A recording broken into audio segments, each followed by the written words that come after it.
In many cities in North America and throughout the world, there is a silent battle taking place. Citizens are being poisoned and mass medicated without their consent, and this has raised a significant concern for public health and safety. I decided to join this battle, and what I discovered has truly shocked me. This information, which is so vital in this struggle against tyranny, should be passed on to others, for the truth, and only the truth, will surely set us free.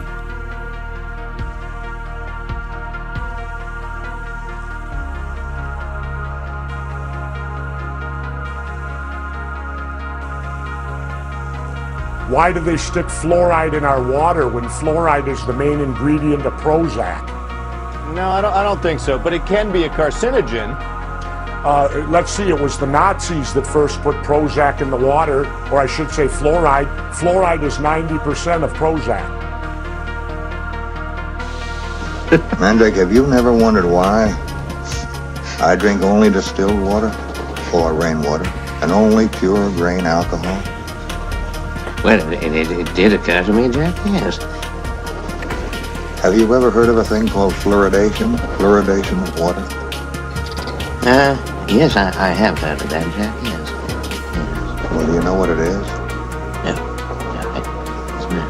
Do you realize that fluoridation is the most monstrously conceived and dangerous communist plot we have ever had to face? This, you see, amounts to public murder on a grand scale. It is a public crime, it would be, to put fluoride in the drinking water of people. Brush with New Q toothpaste. New Q helps toughen your teeth. Toughens teeth by strengthening tooth enamel with stannous fluoride.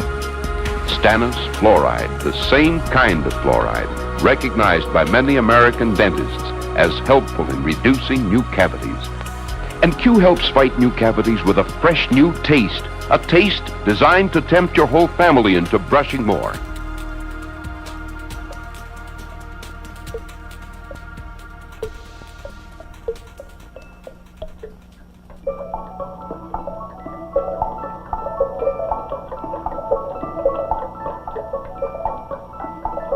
This is a commercial about Crest toothpaste and water. Clean, healthy drinking water. Water has a lot in common with Crest. One of the minerals some drinking water can pick up on its way to you is fluoride. Fluoride is what makes Crest so good at fighting cavities.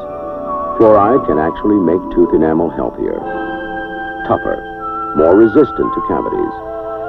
People who have fluoride in their drinking water usually have very healthy teeth. So do Crest users. But if you have fluoridated water, do you need Crest?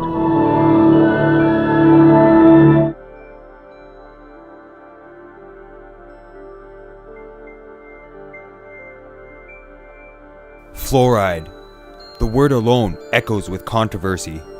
For years, there have been many debates in regards to its safety, and its history is shrouded in mystery.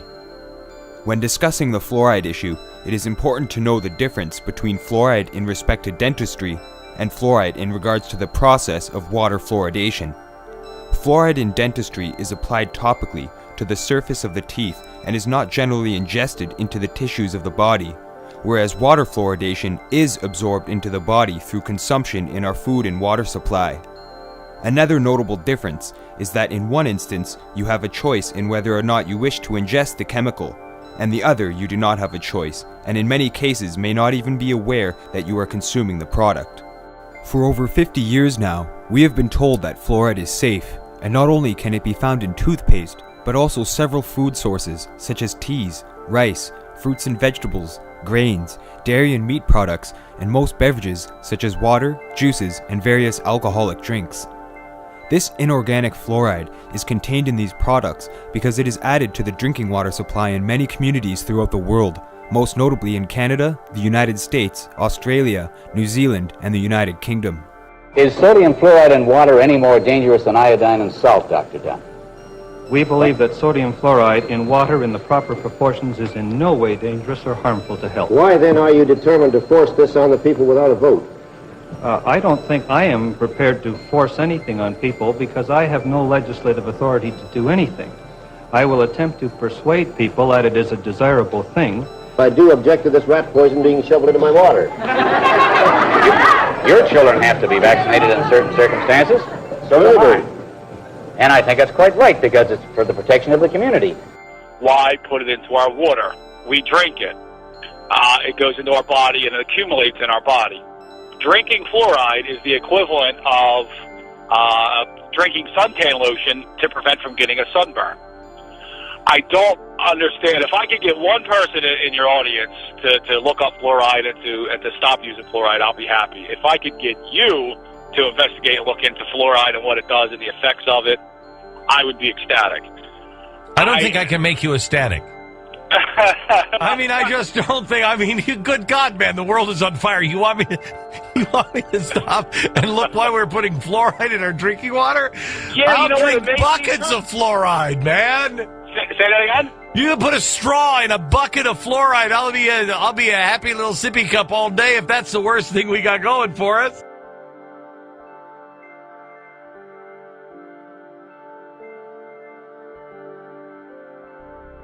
Despite the fact that we are told fluoride is safe, many communities in these areas are involved in a silent battle with their local political representatives to have it removed from their municipality's drinking water supply. If fluoride consumption and topical application of this substance is so safe, then why is there such protest over its usage? What is the truth in this matter, and how does it affect our health and safety as individuals? I wanted to find out the answers to these questions, and had the opportunity to speak with one of Canada's top experts on water fluoridation, Peter Van Colart. My name is Peter Van Colart. I'm the director of the Environmental Training Institute and the vice president of the Canadians Opposed to Fluoridation organization situated in Canada. I've been training water and wastewater operators in the environmental sciences for approximately 33 years. And the fluoridation issue for me came to light 10 years ago when one of my students said to me that I was really washed up with regard to the current information about fluoridation. I said to him, tell me what your evidence is, show me what your evidence is, and I'm willing to listen. He produced 4 videotapes for me, and when he produced the 4 videotapes, what happened was that I went back to my hotel room and stayed up that night before the next class the following day, and from that point on, in 2004, I've been fighting to get fluoridation ceased in the country and in my municipality and other municipalities in the province of Ontario, and I won't stop until I finish doing it for the entire country of Canada. Next up, we have Peter Van Colart. I hope I've said that correctly. From the Environmental Training Institute. Sir, are you in the audience? Come on down if you would. Give us your name, and we don't have your address on file that I can see, so would you state that as well, please, sir?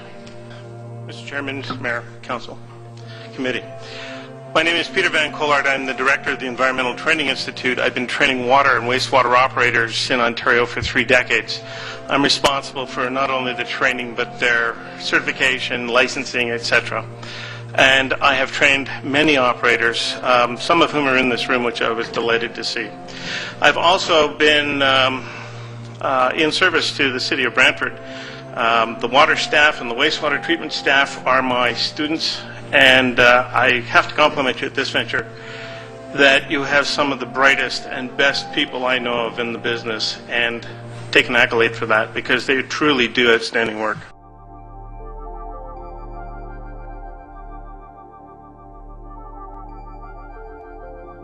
I'm just going to type the word fluoride in.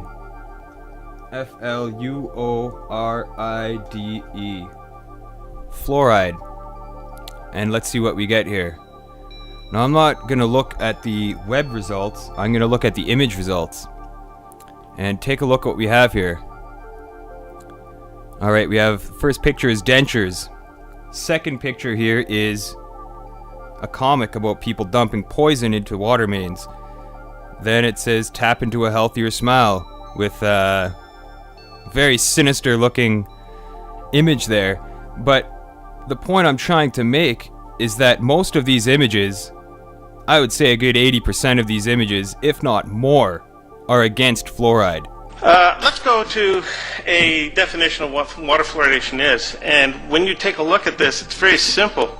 There are many definitions for this. Probably the most simple and most distilled.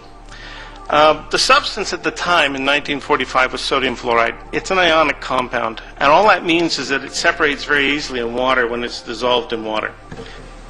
We have considerations that we're looking at now with regard to fluoridation. We're not using the simple compound sodium fluoride. In fact, very few places are using it these days. We're using something called fluorosilicates. And I'm concerned about the contaminants that come across with the fluorosilicate usage. I'm also concerned with the lead that leaches into the water as a result of the action of fluoride in the water distribution system.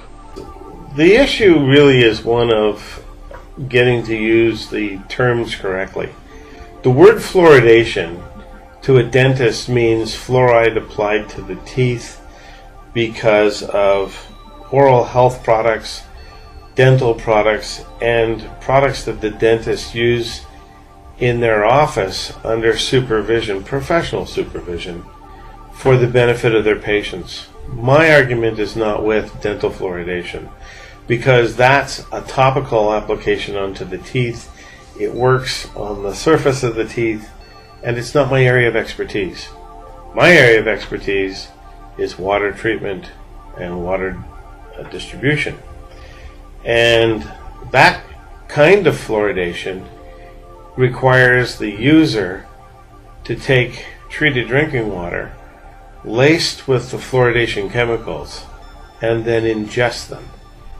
And the idea that the fluoridation chemicals only do something to benefit the teeth through ingestion and not harm any other tissues in the body is lunacy.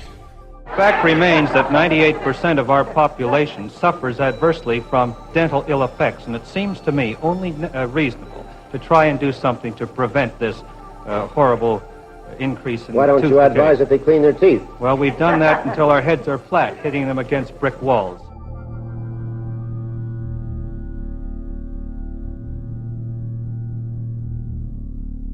The chemicals that are used for water fluoridation, which is what the issue is about, are in fact waste products of the superphosphate fertilizer industry, and in a lesser degree the manufacture of uranium concentrate from the other ingredients that are also found along with the phosphate used to make fertilizer. Well, this contaminant material came from Florida.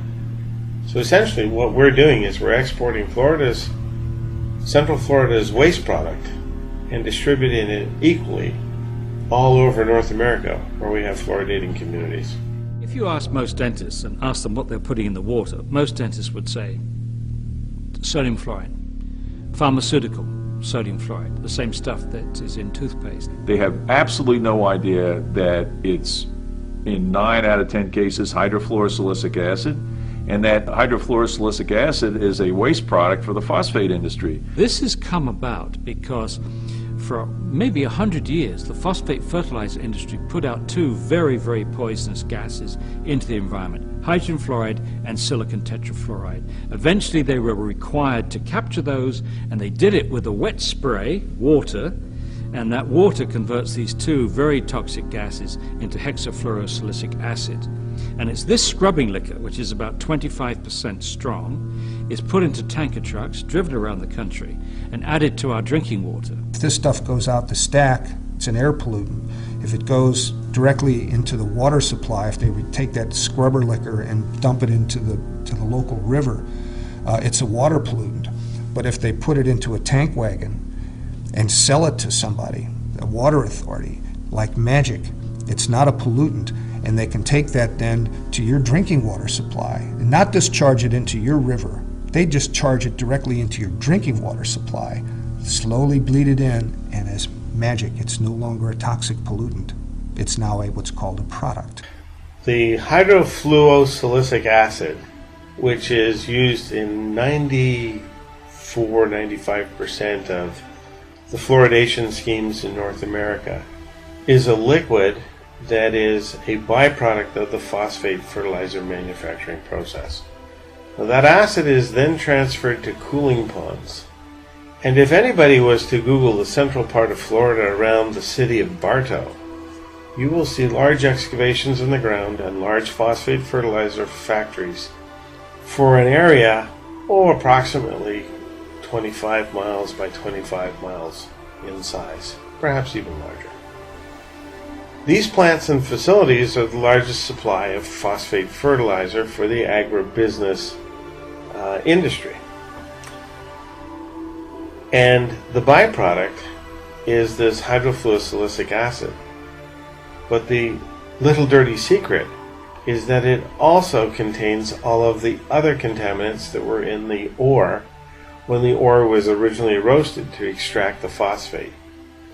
And those other contaminants are a plethora of heavy metals, primarily arsenic, lead, cadmium, small amounts of radioactive substances called radionuclides, polonium-210, uranium, and a smattering of other heavy chemicals. Now, these substances are not discreetly removed when hydrofluorosilicic acid is pumped from these cooling ponds into tanker trucks and magically distributed throughout North America and delivered to water treatment plants as fluoridating chemicals. These chemicals carry with them small percentages of those contaminants, and measured on a pound-for-pound basis, I've calculated from one certificate of analysis that a tanker truck full of hydrofluorosilicic acid is delivering to a water supply an additional 8 pounds of lead that would otherwise not be in the treated drinking water. This is all introduced into the water supply, and it's dribbled in at amounts that essentially produce anywhere from 180 to 250,000 times dilution factor.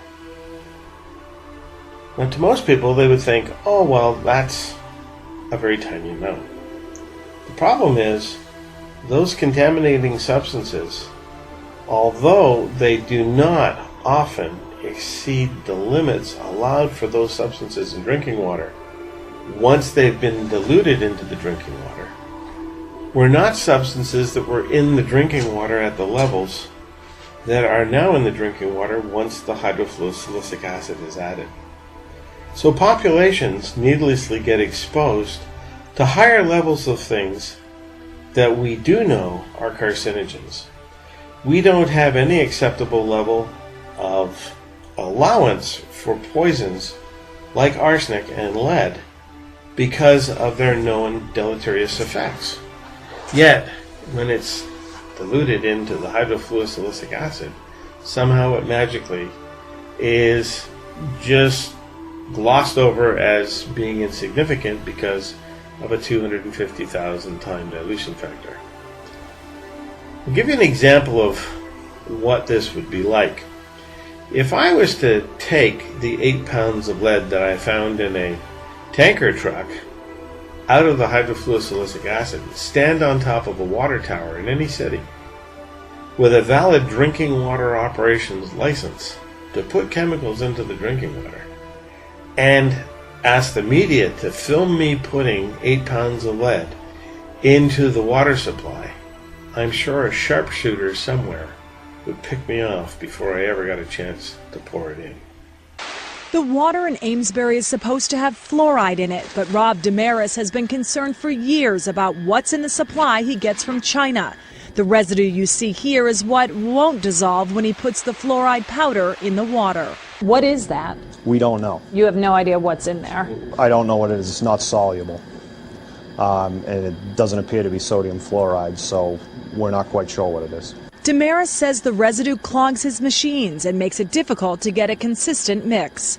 For almost a year, these fluoride pumps in Amesbury have been off, and the water department says they'll stay off until they can figure out what's in the fluoride. The Department of Public Health says more than 650,000 customers in 44 communities are getting the product in question, and only Amesbury has temporarily stopped using it. But despite those concerns, we want to be clear. Both state and federal health officials tell Team 5 Investigates Chinese fluoride is safe. The New York company which supplies the fluoride in question says it is certified by the National Sanitation Foundation, which assures the quality of the product. And despite 1,000 complaints, the Centers for Disease Control also says it's safe, although testing continues to determine the precise composition of the residue. They should test it to make sure that what they're putting in is safe for us to drink. Paul Stewart lives in Newburyport and believes he has a right to know exactly what's in his water. On the same day that I read the story about the fluoride coming from China, I also read stories about the melamine that was being contaminated in the milk products coming from China, that Abercrombie & Fitch actually pulled some of their jewelry off the shelves because it was contaminated with cadmium coming from China. And then we had another story about more lead in kids' toys coming from China. Since 2007, most of the sodium fluoride has also been imported from China because it's the least expensive on the market. I don't think that when it comes to something that I ingest every day, the lowest bidder is good enough. I'd like to be able to add it in, worry-free.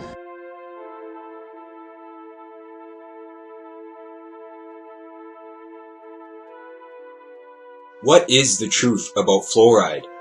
You may remember in the not-so-distant past when you would see warning labels on tubes of toothpaste that you'd buy for your children or use in your home. And these warning labels clearly stated to not ingest the toothpaste, that if you swallowed an amount of toothpaste larger than a pea size, to contact poison control immediately.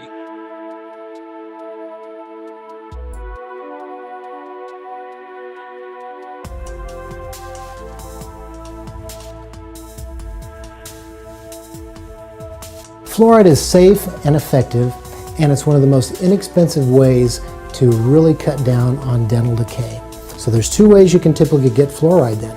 One, a supplement that you take systemically, which gets into the body, and you can get into the teeth as they're growing and maturing to make it nice and strong and resistant to decay. As they're growing and maturing to make it nice and strong and resistant to decay. Here's a brand new box of Crest toothpaste. It says fights cavity, medicinal ingredients, sodium fluoride. Non-medicinal ingredients are sorbitol, water, hydrated silica, sodium, and a bunch of other chemicals in there. But that's it. It says do not swallow. Children under 6 years of age should use only a pea-sized amount and be supervised while brushing. And obviously it's got the Dental Association seal of approval on there saying that it's safe. Crest contains sodium fluoride, which is, in our opinion, an effective decay preventive agent and is of significant value when used in a conscientiously applied program of oral hygiene and regular professional care. So you have the Canadian Dental Association's approval right on there. There is no warning on here at all saying that it's poison or to contact poison control if swallowed. There's the dental seal of approval on there and the ingredients at the bottom. It's interesting to note that before they said that fluoride, do not swallow, harmful, contact poison control, as we've seen on the older labels. Now they're not doing it. Why is that? Is fluoride suddenly not toxic? What's the truth about fluoride? Is it really harmful for people? And if so, why is it being put in our drinking water? Here's some Crest children's toothpaste right here, and it says right on the label that it's anti-cavity fluoride toothpaste. It says right on there. But on the back, there's no poison control, there's no warning not to ingest it, and they also flavor the toothpaste so that it tastes like bubblegum or like fruit or like juice, so that it's more tempting for the child to actually swallow the toothpaste. There is no warning label or anything like that. Hi, Dad. I heard. He had 2 cavities. It's time for ACT. ACT fluoride rinse can cut cavities 40% more than brushing alone, because ACT gets to surfaces a brush can miss. ACT now to reduce cavities 40%. When should I start using fluoride? toothpaste with my child. Okay, well, first of all, congratulations on your beautiful baby. Thank you. When a child's teeth first erupt from the gum, just clean them with a wet washcloth, okay? When they get to be about 1, get a toothbrush, just use water. And then when they're about 2, put a pea-sized amount of toothpaste on the toothbrush and you brush their teeth for them. What happens is a child likes it and they tend to suck on it. They'll eat too much toothpaste and it makes them sick to their stomach. It's not going to hurt them badly, but they will get sick to their stomach. So a little bit of fluoride when they're about 2.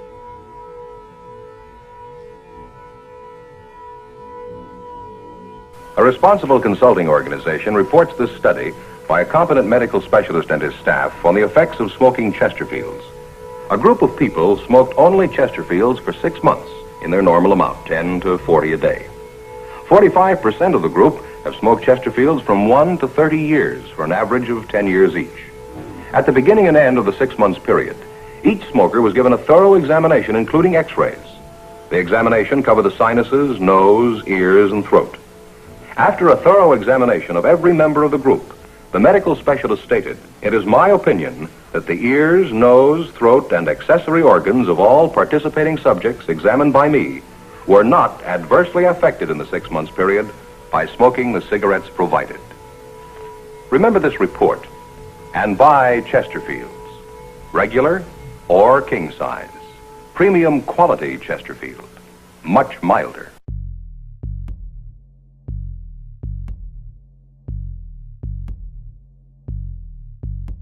Water fluoridation was first introduced to the public on January 25, 1945 in Grand Rapids, Michigan, as a result of a controlled experiment by Henry Trondley Dean, the first director of the National Institute of Dental Research.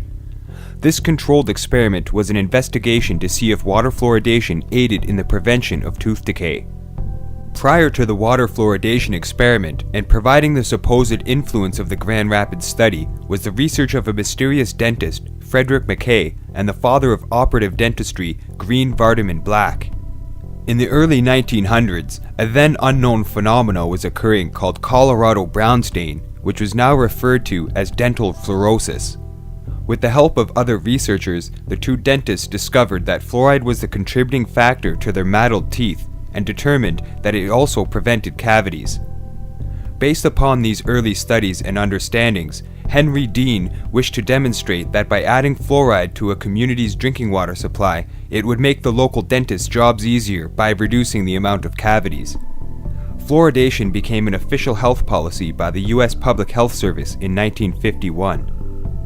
Many people believe that water fluoridation was first introduced in the Russian gulags of Siberia and then later adapted into the Nazi concentration camps to make the prisoners more docile and acceptable to the conditions there.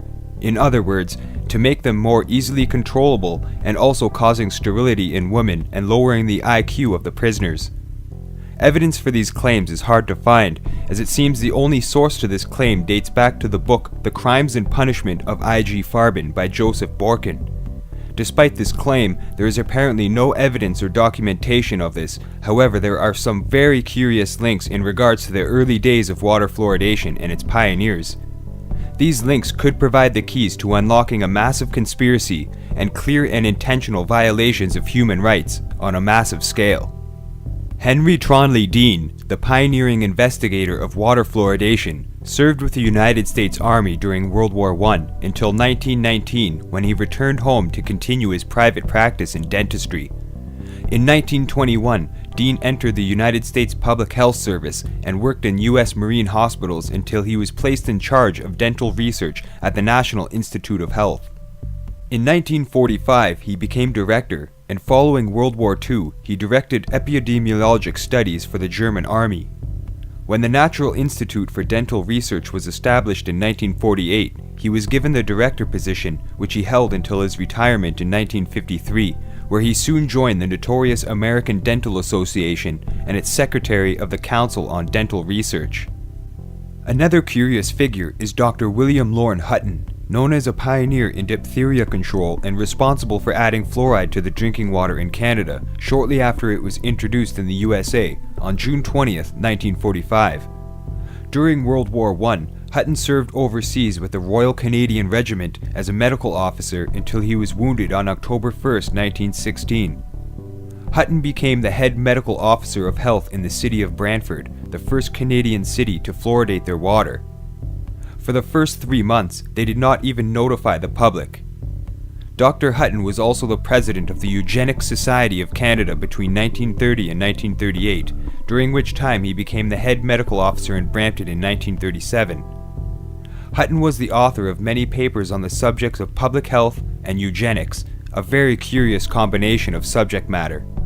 The Eugenics Society of Canada was formed in November 1930 in Toronto, Ontario, and was influenced by the Eugenics Society of Great Britain as well as the American Eugenics Society.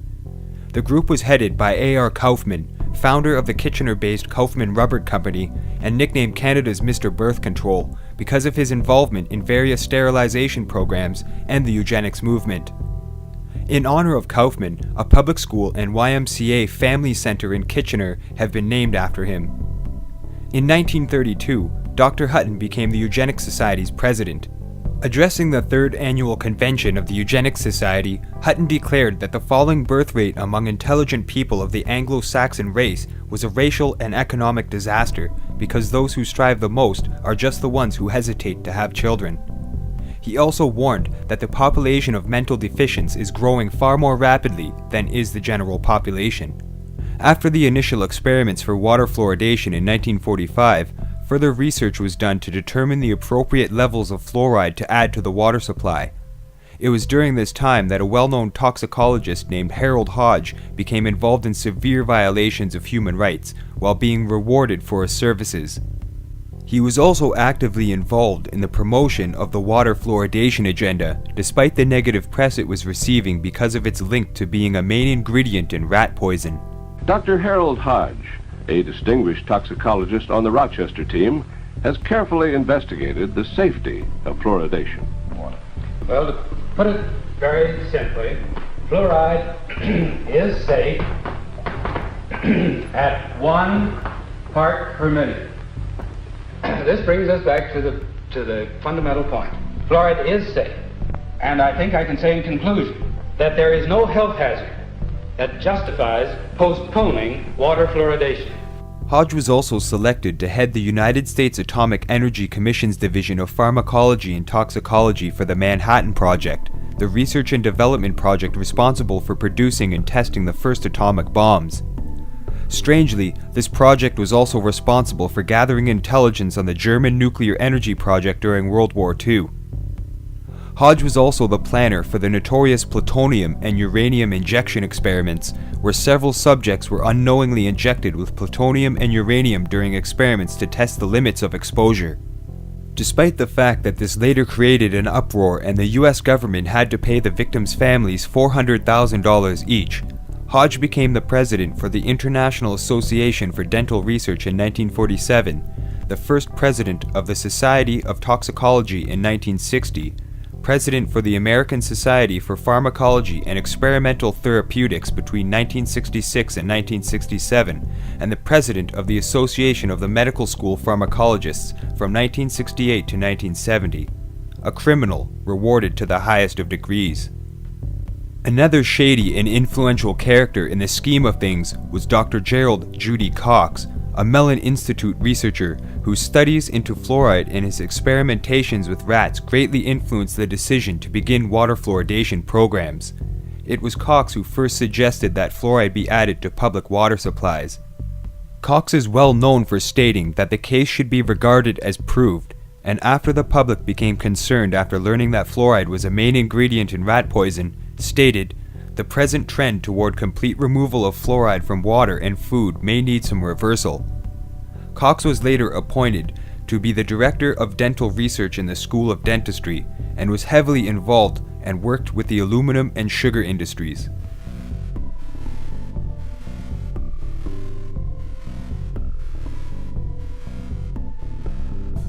The largest fluoridated population on the planet is the United States. And the United States is also the biggest promoter through exporting their expertise at the CDC and their big associations, medical dental associations, exporting that knowledge to the rest of the world. And largely, other countries in the rest of the world either are not interested in fluoridation or have tried it and found it to be false and have abandoned it. The next largest country by percentage is likely Australia. Australia has a fairly robust fluoridation program, although just in the past half year or so, the law has changed to allow municipalities to opt out of fluoridation should the will of the people indicate that they want to do that. And my last understanding is that many municipalities have dropped the fluoridation of the public water supplies under the flexibility of the new law. Smaller countries like Ireland, that is the Republic of Ireland, have mandated mandatory fluoridation. So that entire population, if it's drinking water from a public water supply, are drinking fluoridated water. The high that was reported by Health Canada in 2005 was 45.1% of the Canadian population was drinking fluoridated water. And the reality in 2013, as I sit here and speak to you, is that it's now down 28%, down to 32.5% of Canadians are drinking fluoridated water. And if we look at the actual population numbers, we're talking about 10.1 million people, largely in 4 or 5 major cities in the country, and predominantly in the Greater Toronto area. That pretty much encompasses about 6.5–7 million people of the 10.1 in Canada. So the rest of the people that are drinking fluoridated water are predominantly in the cities of Winnipeg, Ottawa, London, Halifax, Edmonton, but not cities like Calgary, Montreal, Vancouver. These cities are progressive, and they have either never had fluoridation or they have ceased. We have been fluoridating our water in Tennessee for more than 50 years, but never before has there been more talk that fluoridating our water might be a bad idea and a health risk. Tonight, Dennis Ferrier has the latest developments on a story that impacts all of us. Joey Hensley is a respected physician. He's also a Tennessee state lawmaker. He is now combining those two professions to make a very strong point. We've been doing it 50 years, but just because we've been doing something 50 years doesn't necessarily mean that it's right. Hensley's talking about something most of us don't even think about: fluoridating water. After much research, the doctor has sent out a letter to every water district in Tennessee asking them to stop fluoridating water. The evidence, he says, fluoride works better when you rub it on your teeth, not when you drink it. That fluoridation is medication added to water without your permission, and that's wrong. But most of all, because the National Research Council believes young children are getting 3 to 4 times the dose of fluoride as adults. And now the American Dental Association is telling mothers not to make baby formula with fluoridated water because of fear of dental fluorosis. And that's big news, and that really hasn't been publicized very much. Health researcher Dan Stockin believes that this ADA warning about baby formula and fluoride is just the beginning. The ramifications of this are so huge. I'm sure that the state health department hasn't quite figured it out yet, because once the door cracks, and it is now for what it does to teeth, the next group, one of the next groups that's going to start raising their hands and saying, what about us, is people who are on dialysis and people who have borderline kidney damage and impairment. Then there's all the people that have hypothyroidism. Scientists like Nobel Prize winner Arvid Carlson and a large group of EPA scientists have called for the banning of fluoride because we don't know how much we're ingesting, so we don't know if we're being poisoned. There are so many potential legal things about to happen that as a taxpayer, I think it would be really, really smart for the water districts and Metro Nashville. Look, if people want fluoride, let them use fluoridated toothpaste and spit it out, but don't go poisoning everyone. Don't continue this after everyone knows all this information now just because it's not convenient.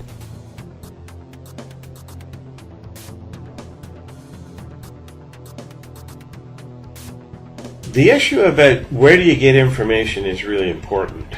What I've found in the 7,500 to 8,000 hours that I've studied this problem, personally, is that there was a lot of garbage information out there, and you really have to do research and dig deep for original scientific papers. One of the organizations that I belong to is the Canadians Opposed to Fluoridation.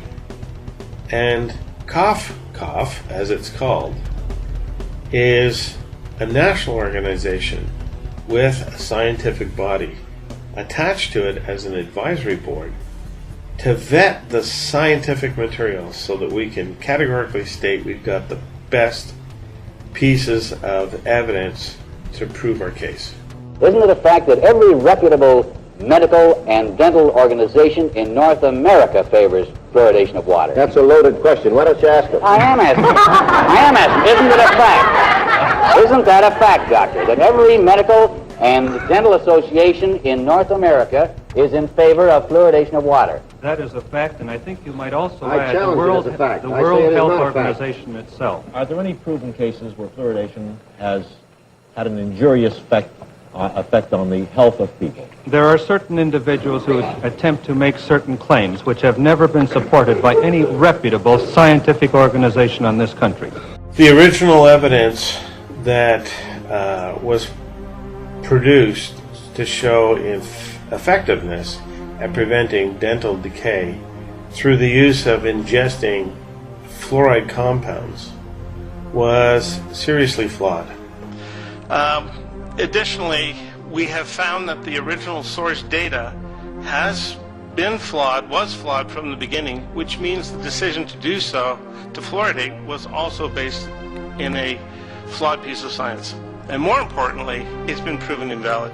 Dr. Sutton, Philip Sutton, was a pioneer in deconstructing the statistics of the day back in the late 50s and the early 60s to prove the statistical flaws in the methodology that was used, so that the conclusions that were drawn at that time were not relevant to the purported claims. In the 1970s, Rudolf Ziegelbecker from Europe was the man who did a huge amount of work. He was a brilliant researcher, and what he did was to show mathematically how it was impossible for the claims of dental decay prevention to be offset by the increased rates of fluorosis in society. In other words, he found two things. He found that the claims of dental decay prevention couldn't be proven, and he also found that the effects of too much fluoride ingestion, fluorosis, were exacerbated in the countries that were actively fluoridating their community water systems at the time. I must comment that Dr. Ziegelbecker did pioneering work, and before his death, he was a very effectual man at getting many of the European countries to abandon or ban water fluoridation as a public health practice. This document here, or this study here, was produced by Dr. Ziegelbecker in Europe, and he was the prominent individual who went around through Europe and said, look, we've gone back to the original studies and we've done a trace, and we've traced all of the levels of caries to the levels of fluoride in the water, and we don't see a correlation. In 1997, we voted to oppose fluoridation, and our opposition has grown stronger as more adverse data on the practice has come in. In the interest of time, let me state our recommendations first. We ask that you order an independent review of the cancer bioassay of sodium fluoride mandated in 1977 by Congress. Evidence for carcinogenicity in that assay was systematically downgraded by a special executive branch commission appointed and run by the very agencies that Congress did not trust to run the bioassay in the first place. That action saved fluoridation temporarily. We ask that you order chronic toxicity studies on the two waste products that are now used in 90% of fluoridation programs. EPA says there are at present no chronic toxicity data on them, and we ask that you order EPA set an MCL for fluoride that's truly protective of all American citizens, infants and adults alike, because the current one does not, in violation of the Safe Drinking Water Act. We ask that you order epidemiology studies using dental fluorosis as an index of exposure to determine the extent of other toxic effects, especially effects on the brain and bone in the population that are attributable to fluoride. The American people, and especially our children, are getting way too much fluoride.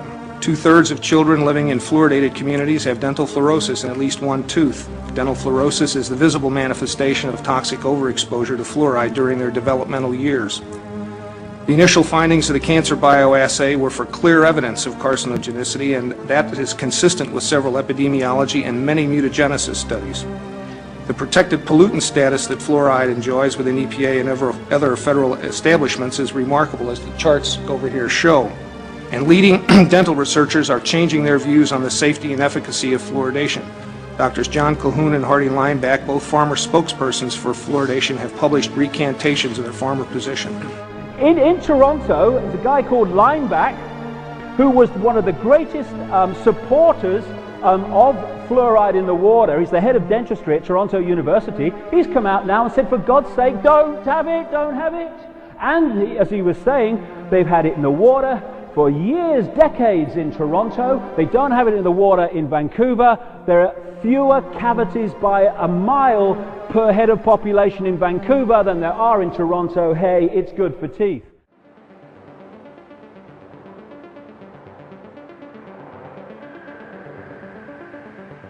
The other thing is that the products that go into water are supposed to be approved, and there's some approvals called NSF 60 and an AWWA standard, the American Water Works Association standard.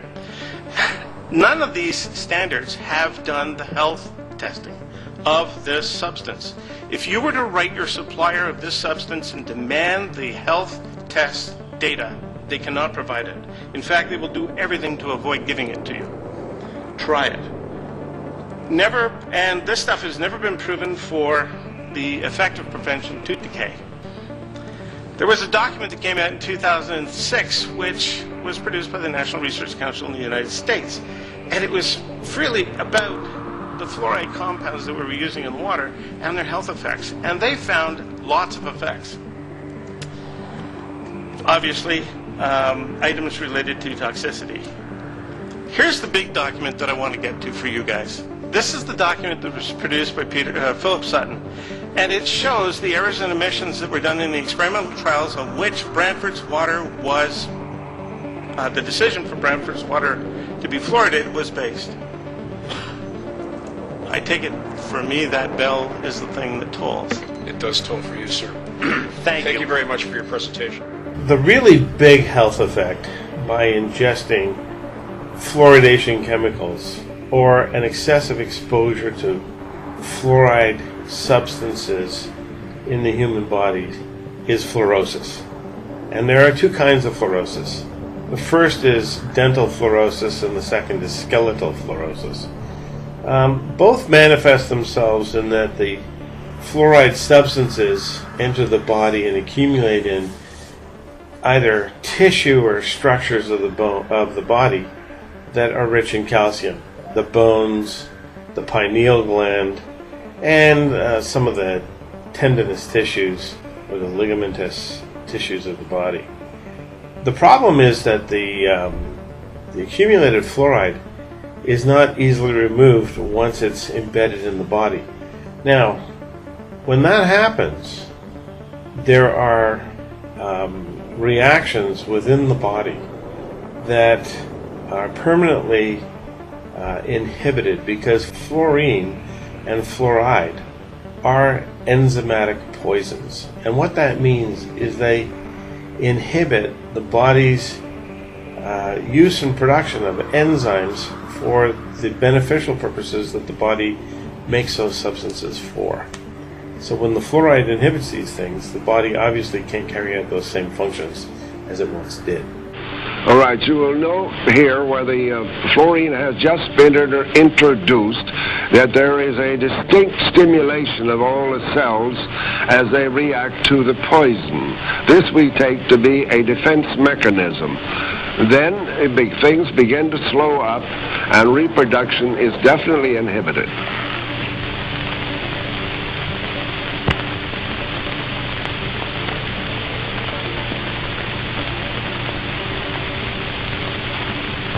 Here we have another demonstration of the destruction of cells by perfusion of 1 part in 30 million. Notice the swelling of the mitochondria in the body of the cells. Notice the compaction of the material in the center or vital spot, which we call the nucleus of the cells. That too is evidence of injury. Note the swelling of the membranes around the cells. This makes it impossible for them to absorb foodstuff. Note they're shriveling up now. There are no cells dividing. All is becoming still. Most of the cells are dead or dying. This demonstrates the toxicity of this material. In summary, I wish to make it very clear again that this film, which you have just seen, is a graphic record of what we and Drs. Berry and Trillwood have seen in our cultures when they were perfused with dilute solutions of sodium fluoride. This film itself is presented here only to show that mammalian cells in tissue cultures can be and are damaged by fluorides, and some even killed when their contact with sodium fluoride is in the concentration of 1 part in 30 million. And we do have photographic records showing almost the same thing in 1 part in 60 million. Poisonous sodium fluoride in these concentrations may not be toxic enough to kill the cells or to destroy an organ or possibly the individual himself. Nevertheless, in human bodies, such poisons are subtle, insidious, and if prolonged over months and years, as in this case where fluoridated water is being used, chronic disorders and upsets of function in one or more of the vital organs may ensue. Another brilliant person, Declan Waugh, has produced a thick volume, well over a couple of hundred pages, of the incidences of chronic diseases, comparing Southern Ireland, Northern Ireland, which is not fluoridated, and he has found overwhelming evidence that in at least 20 different chronic diseases that people face, that the rates in Southern Ireland, where it's heavily fluoridated, are much greater, in fact up to 450 times greater than they are in Northern Ireland for the same kinds of chronic illness. Clinical medical studies had shown that a percentage of the population are intolerant to fluoride, and it could be anything between 1 and 5% of the population, so anything between 46,000 and 200,000 people in Ireland may be intolerant to fluoride.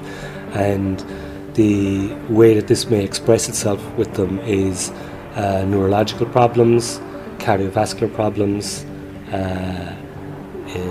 dermatological problems, and there were the 3 main areas that have been found in studies in the United States, and backed up recently by the only study that was ever done in Europe that I only found recently in Finland before and after they stopped fluoridating in 91. Remarkably, they found the same thing, that a percentage of the population are intolerant to fluoride, and after 3 months after they stopped fluoridating in that city, there was a 13% improvement in general health among the population in 3 months.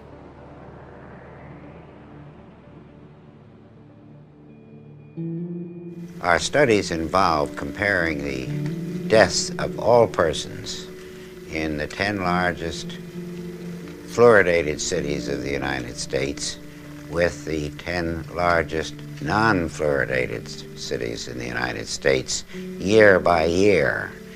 And we obtained a very remarkable curve, which you can see here perhaps. Here is the fluoridated, and here is the non-fluoridated set of 10 cities each.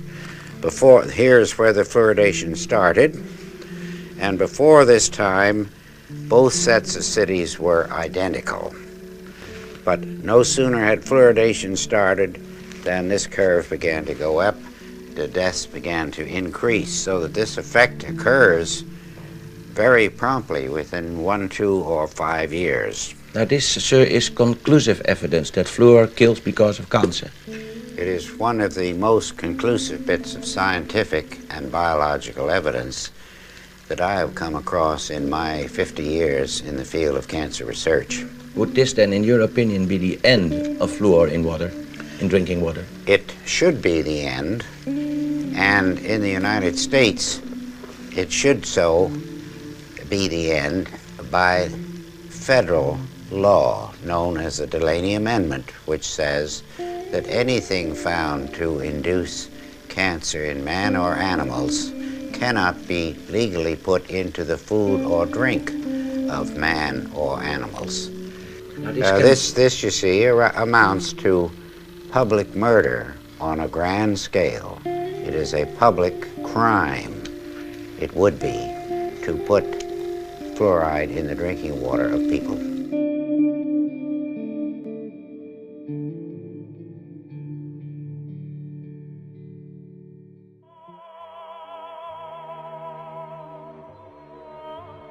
The fluoridation of the US's water supply has been going on for over 50 years. There has never been any testing on what it actually does to the pineal gland of the brain before 1990. Let's take a look at what the pineal gland is and what it does.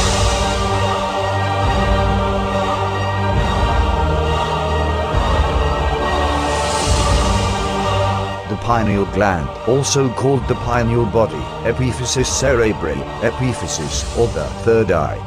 It produces melatonin, a hormone that affects the modulation of wake, sleep patterns, and photoperiodic, or seasonal functions. It is and is located near to the center of the brain, between the two hemispheres, tucked in a groove where the two rounded thalamic bodies join. The pineal gland is reddish-gray, shaped like a tiny pine cone, and about the size of a pea, 8 millimeters in humans.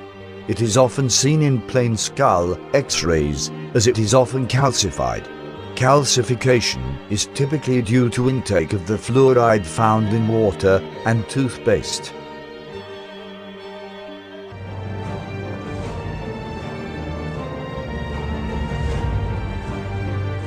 Now we know it is shaped like a pine cone and is the size of a pea, and fluoride calcifies it. Let's go back to where it mentions the third eye and see what that means. The third eye, also known as the inner eye, is a mystical and esoteric concept referring, in part, to the ajna, brow, or chakra, in certain Eastern and Western spiritual traditions. It is also spoken of as the gate that leads within to inner realms and spaces of higher consciousness. In New Age spirituality, the third eye may alternately symbolize a state of enlightenment or the evocation of mental images having deeply personal spiritual or psychological significance. The third eye is often associated with visions, clairvoyance, precognition, and out-of-body experiences, and people who have allegedly developed the capacity to use their third eyes are sometimes known as seers. The true function of this mysterious gland has long been contemplated by philosophers and spiritual adepts. Ancient Greeks believed the pineal gland to be our connection to the realms of thought. Descartes called it the seat of the soul. This gland is activated by light, and it controls the various biorhythms of the body. It works in harmony with the hypothalamus gland, which directs the body's thirst, hunger, sexual desire, and the biological clock that determines our aging process. When the pineal gland awakens, one feels a pressure at the base of the brain. This pressure will often be experienced when connecting to higher frequency. A head injury can also activate the third eye. While the physiological function of the pineal gland has been unknown until recent times, mystical traditions and esoteric schools have long known this area in the middle of the brain to be the connecting link between the physical and spiritual worlds.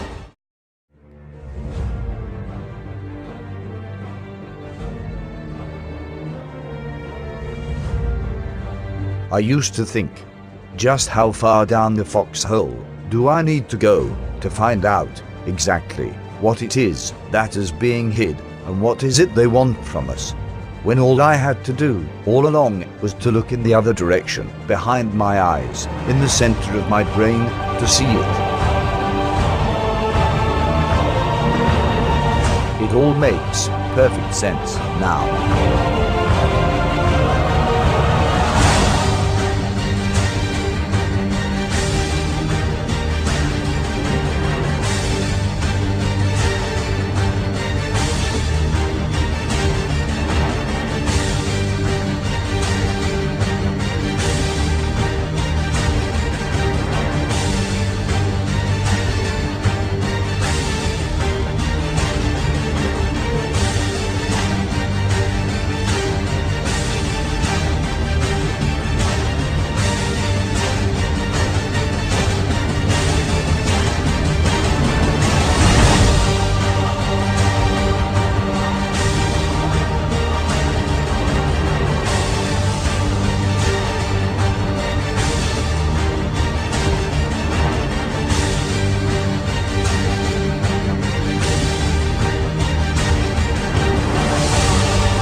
Since 1994, there have been 6 studies that show adverse effects of fluoride on the brain, even at the so-called optimum level of 1 part per million.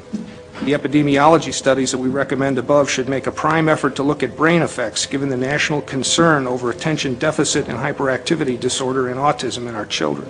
Let me explain my first concern, which remains my top concern. The level of fluoride in mother's milk, mother's breast milk, baby's first meal, is extremely low. It's 0.004 parts per million. That means a bottle-fed baby in a fluoridated community in the United States, where we fluoridate the water at 1 part per million, is getting 250 times higher dose of fluoride than a breastfed baby. And that is extremely disturbing. For the first half year of the baby's life, the fluoride can get into the brain. And this is not the time, in my view, and the view of many other scientists, that a baby should be exposed to fluoride at 250 times the level in mother's milk. Many pharmaceutical drugs, and most notably psychotropic and antidepressant medications, are known to contain high amounts of fluoride compounds. Some drugs, such as Prozac, are nearly entirely composed of the substance, and this has caused quite a stir because it is added to many communities' drinking water supply. Therefore, entire populations are being mass medicated without their consent, a clear and calculated human rights violation. Amounts of fluoride can also be found in anesthetics, steroids, anti-inflammatory agents, antibiotics, antacids, appetite suppressants, antihistamines, antifungal antibiotics, and many other medications.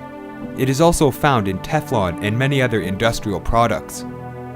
Because of its use in behavioral modification, it is quite apparent that those in the industry are fully aware of its implications and yet still poison and medicate the water supply without our consent. On September 20th, 1991, the FDA held a hearing to address public concern about the ill effects of taking antidepressants and psychotropic medications. Many chilling stories were presented during this hearing. However, those chosen to sit on the panel to review these testimonies were largely members of the drug companies and pharmaceutical organizations, providing a clear and present conflict of interest. I'll ask the committee to vote on the following statement. There is credible evidence to support a conclusion that antidepressant drugs cause the emergence and/or intensification of suicidality and/or other violent behaviors. Those in favor of that statement vote yes. Those opposed to that statement, no. And Dr. Dunner has left a proxy which makes it a unanimous of 10-0. Based upon what we have learned thus far, it seems quite obvious that there are significant health risks associated with fluoride consumption. It is also quite evident that fluoride intake has an effect on the brain, mental functions, and that children are targeted at a young age. It would seem this is done so that as the brain is developing, it has some sort of permanent effect on the child which over prolonged exposure and consumption can significantly influence their lives in negative ways. It is also curious that supporters of eugenics, military men, and factions of the government and health industry were the largest influence in pushing the water fluoridation agenda. It is almost as if they knew all along that ingestion of fluoride caused considerable health problems, and is quite likely that somewhere, hidden away in some forbidden archive, studies and experimentation were done behind closed doors and out of the public's eye. In 2013, Harvard University announced it had concluded a study funded by the National Institutes of Health that children in high fluoridated areas had significantly lower IQs than children in lesser fluoridated regions. Several other studies have also been conducted attributing many other psychological, neurological, and behavioral problems with fluoride consumption. Fluoridation chemicals not only have a negative impact on animals and human beings, but there are also considerable environmental risks as well.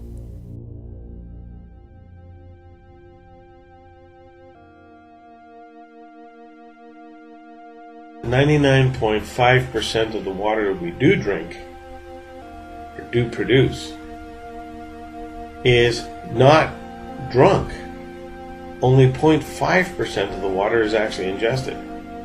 And that means the cost of putting the hydrofluorosilicic acid into the drinking water supply, 99.5% of that cost is wasted. I also have a very big concern with the source and treated water quality issues, because 99% of the fluoride that's put in the water is not consumed. We only drink about 1% of the water that is produced at the treatment facility. The rest goes down the pipe to the wastewater treatment facility and back into the receiving stream, which is the Grand River. So the net benefit here is really, why don't we just take 99% of the fluoridating chemical and run it right into the Grand River and call that a spill, because that's essentially what we're doing. And that just makes the fluoride level in the Grand River and its receiving stream, Lake Erie, that much greater. And what we're seeing is a slow increase over the 60 years of fluoridation of the levels of fluoride in the lakes. We already have a level that's double now in Lake Ontario than the National Water Quality Guideline for fluoride in that body of water. This is Thunder Bay did something last year. They were contemplating fluoridation. They had their plant chemists do a test, and their plant chemists came up with this statement. It's in the package, so I'm not going to deliberate on it. We have arsenic and lead in the fluorosilicates, and this is out of a treatment magazine from 2000, that the single largest source of arsenic that we're putting into the water, even though it's below levels, is attributed to fluoride addition. In Ontario, I've calculated that the average concentration in drinking water, which is between 0.5 and 0.8 parts per million, in an average community that fluoridates, will generate just less than 1 pound of fluoridated waste per person being returned back to the natural environment through the sewer system from the water that does not get consumed, but just gets passed through in a year. In other words, you can take your population and you can say roughly 1 pound per person per year is going to be the waste load of the fluoride and those co-contaminants back into your local watershed or water supply for the downstream community. Hydrofluorosilicic acid is an extremely dangerous and deadly chemical that's used in Austin. There was no mention, for example, of the material safety data sheets of how dangerous this chemical is. Number two is the fact that hydrofluorosilicic acid is also one of the most dangerous chemicals transported in Austin if there were to be a serious accident and a breaching of the container on the highway or the city streets. And a lot of people don't know the hazards associated with a spill and a breaching of one of these tankers that goes right through the city of Austin and to the treatment plants. First tonight, hazmat crews from all across our area responded to a chemical leak this afternoon in Rock Island. The chemical was so strong that it was burning through the concrete there. News 8's Christy Mergenthal has the latest. It was just before 1 o'clock Thursday afternoon when hazmat crews were called to the Rock Island Water Treatment Plant for a chemical spill coming from this tanker truck. It's a corrosive agent that the water treatment plant uses, and there was an overflow that caused spillage out from the building onto this driveway behind me.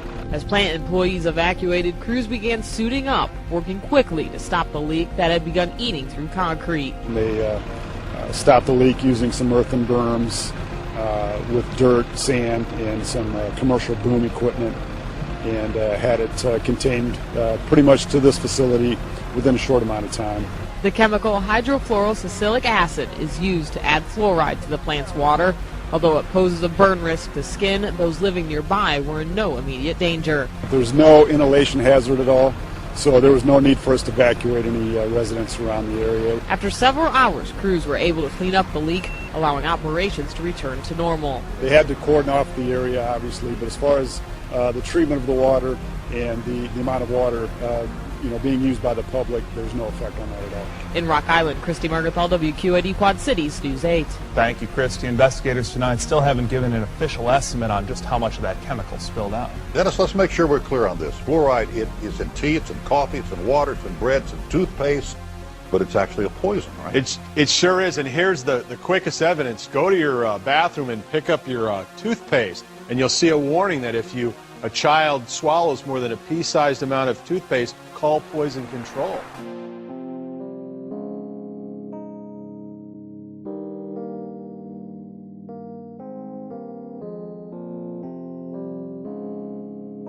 Thankfully, aside from having it removed entirely from a drinking water supply, there are many ways to remove harmful elements from drinking water and avoid fluoride consumption. Many companies are now offering fluoride-free toothpaste, and there are also several recipes online which explain how to make your own all-natural organic fluoride-free toothpaste. There are also many devices which can be purchased that assist in removing contaminants from drinking water, such as reverse osmosis units and water distillers. All are quite effective in removing undesirable elements from your drinking water. This is a water distiller that we have in the middle here, which I'm pointing to. It's £150. I bought it online from www.h2olabs.co.uk, and I had to pay £20 delivery. And basically it cleans water. So you put dirty water inside. You take this bit off the top. This black bit comes off, and the metal bit is hollow inside.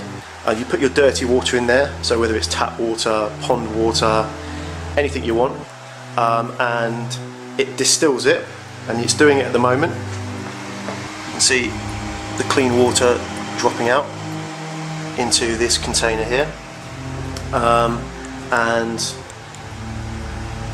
gives you the closest you're going to get to pure H2O. It's like 99.9999%, I think it says on the website.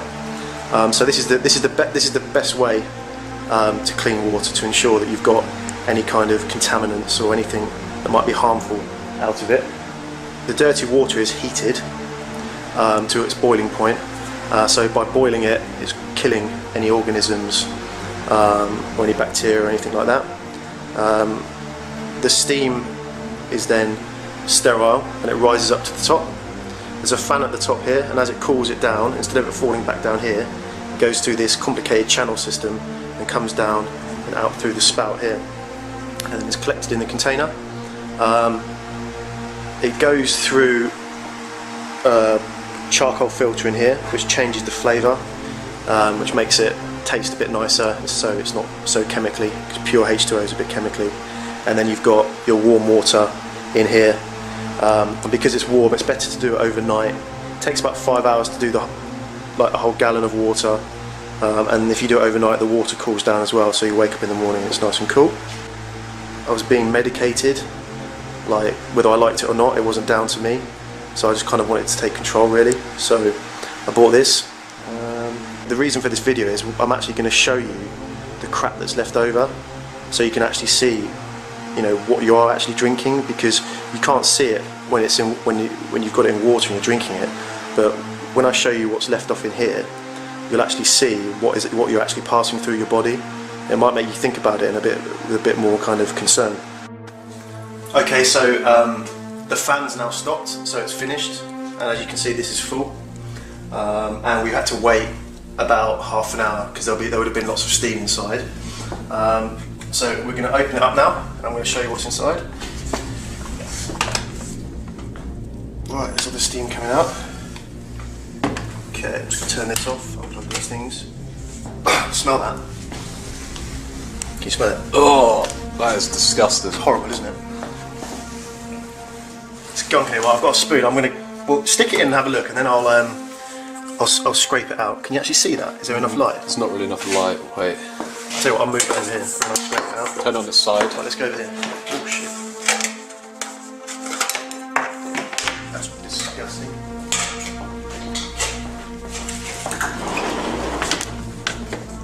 Right, that's better. Have a look. Can you see that? That's disgusting. That's disgusting. Now, basically, this is 4 cycles. This isn't from 1 cycle. I did 4 lots.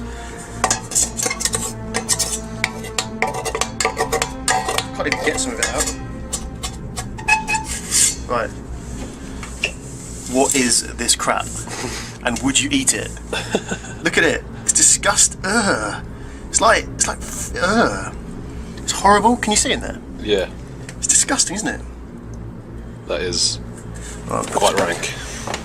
So yeah, I think I'm going to put this in like a petri dish or something and go down the local council and say, hey up, what's going on with this?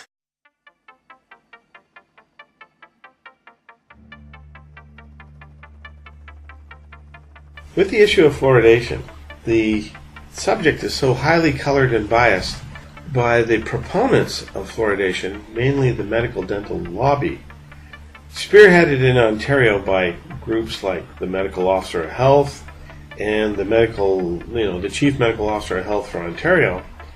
These people locally have been instructed by somebody provincially to hold the fort, don't give up on a public health policy, even though we don't have sufficient proof that it is safe for people to ingest hydrofluosilicic acid, because there haven't been any health studies done, and or that hydrofluosilicic acid is the fluoridation compound that can prevent dental decay when ingested.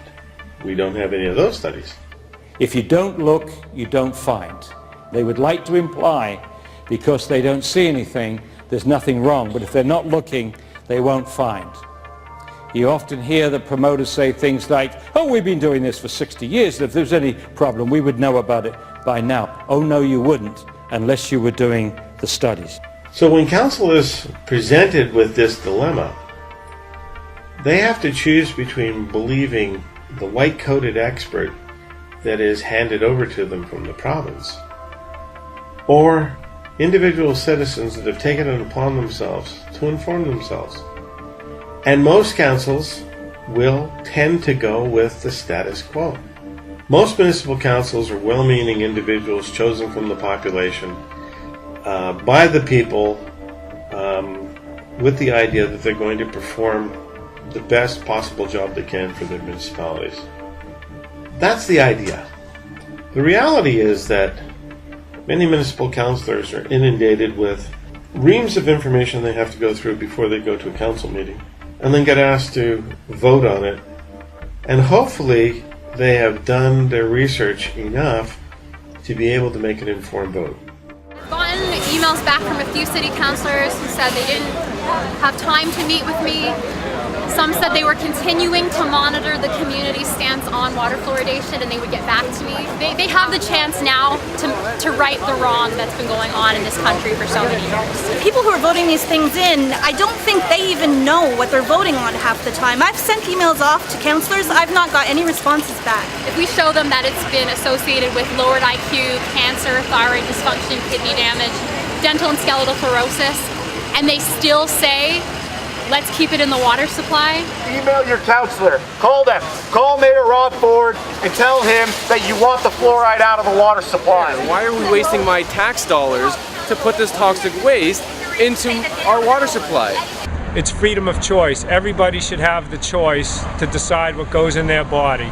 And a no vote gives people that choice because fluoridation will not resume. They will not begin to put fluoride back in the water supply again. And a yes vote actually takes that choice away from the residents of Amesbury, because the people that don't want the toxin in the water won't have the opportunity because it will begin to be fluoridated again. And the third thing is it's unethical to ask somebody else to ingest something, in particular a toxin, against their will. In the places where the councils have chosen to override the medical officer of health's advice to continue fluoridating, the sky has not fallen in on those municipalities. There has not been rampant decay because of ceasing fluoridation. All of the things that were purported to come about as a result of stopping fluoridation have just not manifested themselves. But an individual council doesn't have a lot of time to seek advice from other councils who have already made the decision beforehand. So what happens is they take the best advice they have available from whatever expert they deem is credible. So the secret for citizens is not to protest, but to get informed. And when medical officers of health or dental professionals step forward with old 30, 40, 50, 60-year-old information and flaunt that in front of council as the latest and greatest absolute truth regarding fluoridation, it's informed citizens in every case that I've been involved with who have trumped what the local medical dental authorities have trotted out and have trounced them literally with it and sent them reeling back under the rocks from which they've crawled. More than 30,000 people weighed in on the debate. In the end, the difference was just 195 votes in favor of stopping the fluoridation of Waterloo water. Well, I was pro-fluoride. You know, I've said yes to fluoride. So for me, it's up to the citizens, and that's what the referendum is all about. Fluoridation started in 1966. The debate was intense. We had hoped that the message about science, about looking after our oral health and our overall health would resonate with the public. Well, this resident was in favor of the status quo. I'm not a doctor, I'm not a scientist, but from the common knowledge, I've been told to vote yes for fluoride. But this man who voted no was not convinced. I didn't hear too much talk about it with my coworkers or friends or family, which I thought was a bit surprising. The no side says the voters have made their wishes known. So even though it's a close vote, I think it speaks loudly to the wishes of the public. In advance of the vote, regional councillors who will ultimately approve the end of fluoridation made it clear they would honour the outcome. The next step appears to be clear. This new council will send direction to the region of Waterloo at their next meeting, which will be in November, that we would like to have the fluoride removed. And this is what we have talked about from day one, that we would follow the wishes of this community. I think for anybody who cares about wellness, for anybody who cares about good public policy being based on sound decisions made with strong underlying scientific evidence, this is an easy issue to end in the country because it just doesn't meet that test.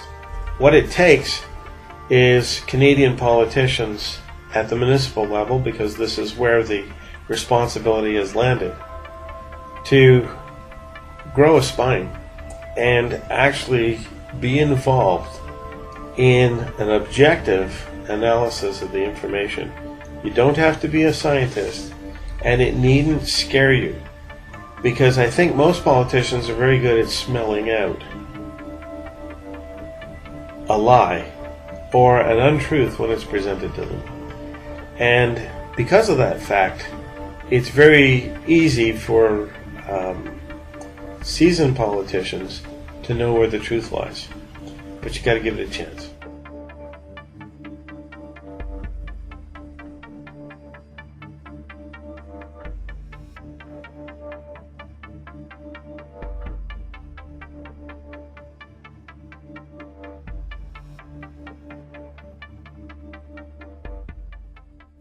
By now, it should be quite apparent that water fluoridation is an unethical, unproven, and unnecessary practice with considerable health and environmental risks involved. It does not assist in helping the teeth and is based from flawed science and outdated research. It's time to end water fluoridation all over the world, and the facts and information presented in this film should help you in addressing the issue with credible facts and sources. If you live in a fluoridated community, look for a local group opposed to the practice or start your own. Email your local counselors or call your city's representatives and let them know you do not consent to being medicated and poisoned. The solution to this problem lies on a local level, and if we all work together to address this concern, it will just be a matter of time when water fluoridation is a thing of the past, read about in the history books by future generations. Let your voice be heard. Together, we can make a difference. If any individual wants to get involved in any local battle, they can also contact the Cough General Manager at our website, and we compile a list of active groups in various municipalities across the country, and we'll disseminate the name of concerned individuals who want to help out those local groups, so that citizens are not putting up multiple Facebook pages, they're not trying to create multiple user groups for the same effect, and then this way they can band together, not squander their resources, and get the best use out of the resources for the maximum effect, which is to stop this policy.